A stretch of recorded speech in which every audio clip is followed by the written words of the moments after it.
From the glamour tie at the Camp Nou against Barcelona, it was back to normal nitty-gritty of the Premier League.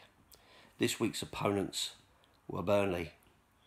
Now, I was at the game last year and I felt that it was time for revenge. They were really poor last year and managed to salvage a point in our second game at Wembley after Chelsea nicking a early win there to start the whole Tottenham can't play at Wembley scenario. So I was looking at it this year and I'm thinking, okay, they're struggling at the bottom of the Premier League and we're just starting to come into form, so it could be that we could end up with a real good result here, a right good hammering.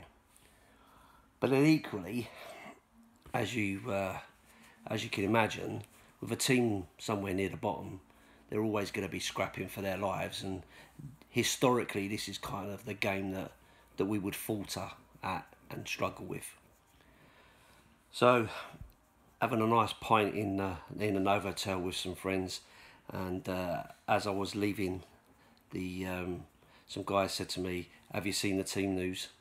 I showed us what we had there, and surprised was not the word. There was a few raised eyebrows when you see Oliver Skipp making his full team debut, and Ben Davies in central defence.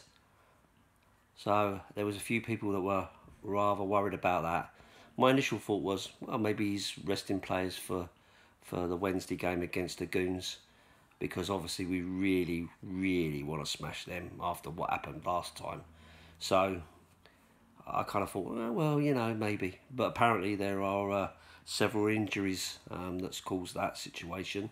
Foyth being injured, Vertonghen being injured, and obviously we've heard since that Dyer is having his appendix removed, or has had his appendix removed. So I'm not sure of the detail of their injuries and how serious they are, but it could be that he was resting them on the basis of, you know, an extra few days might be enough to allow them to play against the scum. So, okay, and my words were, well, okay, let's just, you know, keep the faith, see what happens, up the Spurs sort of thing. So I left there and went and met up with Noel from the Thing I Like Most, Thing I Love Most podcast. Bit of shout out there for you, Noel. And he assured me that I was going to be really impressed with young Mr. Skipp, that he was going to be the mutt's nuts. So I went with an open mind and expected a good account of himself and hopefully a nice, comfortable 3-0 win. So those of you that were there will know it was a horrible, wet, windy, miserable day. There was a decent crowd there, to be fair, somewhere in the region of 41,000, which is pretty good for a Burnley on a cold, wet December day, especially after lots of fans travelling out to Barcelona. So it was quite good to see a decent crowd. And down in the lower tiers, there were plenty of people there, and I'll come on to that in a second. But the performance of Burnley, I have to say, has quite quickly put them on my list of disliked Premier League teams.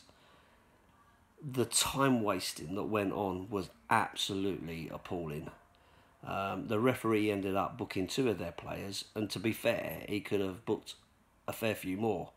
There was an occasion where a player kicked the ball away, another one when they kicked it off the pitch, moved it around. One of the worst culprits was a certain Mr. Hart, who felt that he required the Johnny Wilkinson stance whenever he was taking a goal kick. It was absolutely blatant and terrible right from the start. It was absolutely awful. All the fans around me were getting rather annoyed, and we were giving him dog's abuse about it. and quite rightly so. You know, the ref wasn't going to do anything, so I mean, we're calling out to raise that awareness, and I think it worked up to a point where they got two of them booked, but Joe seemed to have got away with it. But he was, you know, absolutely taking the Michael, shall we say. They are without doubt the most dire anti-football team that's been to Wembley so far this year. They were appalling. If Burnley fans really think it's worth spending 30, 40 quid on a ticket week in, week out to watch that dross, then they're a better man than me, because that is appalling. I know they're battling to save their lives, but for Sean Dyche to say he was disappointed that they'd worked really hard to get a result. What result was you looking for, Sean? A draw? Nick a win at the end? Well, unlucky, son, because when Christian Eriksen smashed that into the back of the net, we went absolutely mental.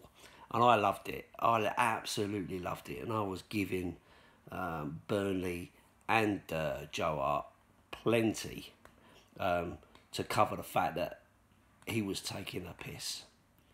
It was interesting as well that after that went in the 90 minutes, he all of a sudden found that he could take a goal kick a lot quicker than he had been previously. Surprise, surprise. So, Burnley, from my point of view, I hope you get relegated. I'm sorry to say that, and I don't take that lightly, but you were appalling. And Sean Dyche, you know, your attitude to that game was, well, you're never going to win a game like that. You know, it was just appalling, and I was so disappointed. It could have been a really miserable journey back to Dorset after that, but to come away with a win, especially right at the end like that, that made my day. I was so happy with that. And to be able to give him a bit of abuse about it was all the sweeter. So, as far as I'm concerned, Burnley, good riddance to bad rubbish. I hope you don't come up again, because that was appalling, and you should be ashamed of your tactics there. As far as I'm concerned, it was nonsense. To be fair to young Mr. Skip, he had a decent game. A couple of really strong challenges in the middle, which I really enjoyed seeing from the young lad. But apart from that, for me, there was no standout player from Tottenham's point of view. Everybody kind of just did their job. Danny Rose looked tired. Trippier couldn't seem to cross the ball in to get anywhere. So it was one of those really frustrating games. It was calling out for someone to just have a go. There was a couple of times when Moussa Sissoko had the goal in his sights, and with that little bit more confidence, maybe he could have smashed that one into the back of the net. And how great would that have been to see the resurgence of that guy actually doing something like that and smashing a good winner in. So it's interesting, because when they was calling out the team names, Moussa Sissoko was one of the names that got the biggest cheer, which was really great to see. I saw a video from We Are Tottenham TV where they were interviewing Sissoko, and he was talking about how much it improved his play and stuff by the fact that he had the fans behind him. So it just shows the power of the fan support. So something to think about for all you guys that are booing and so on. So the other main topic that I just wanted to touch on from this game, after the time wasting, is the tourists. Now, I appreciate, and it's been pointed out to me, that if season ticket holders and members don't buy tickets, then those tickets are going to be available to everybody. So you can't blame a tourist for coming to watch a game. And you can't, you know, to be fair, if the tickets are available, it's better to sell them and have people in the ground than it is to have empty seats. And we can all see that with the scum up the road when they played Carrier Bag in the week. I mean, how embarrassing was that? 58,000 tickets sold, but only about 18,000 in the crowd. Bit embarrassing. So having 41,000 there was obviously better than having 33,000 as we did with Southampton.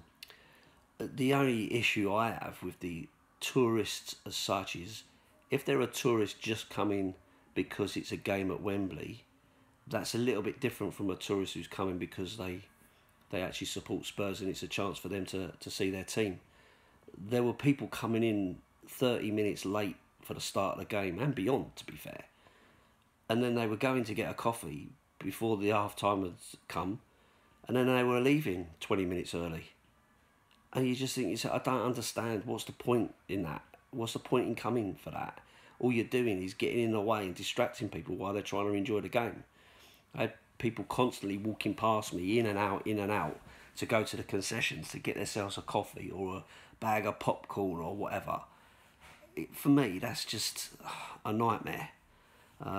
So I can't wait to get back to the stage where we've got our own ground, and the tourist element of that will be vastly reduced, because it is a pain. It is a pain. So for me, this video comes under the realms of tourists and time wasting as the biggest things that I've that covered in that match. So, but it's all over. We got a 1-0 win, which is great. So we move on to the next game. Hopefully a nice win against the Goons on Wednesday, which will be fantastic, and to pay them back and to shut them up with their stupid dressing room selfies and dancing around and singing in the streets like a bunch of idiots. So it'd be good to see that. So Jason, this video was for you, as you asked me to do one, and I'll leave you with this thought: up the Spurs.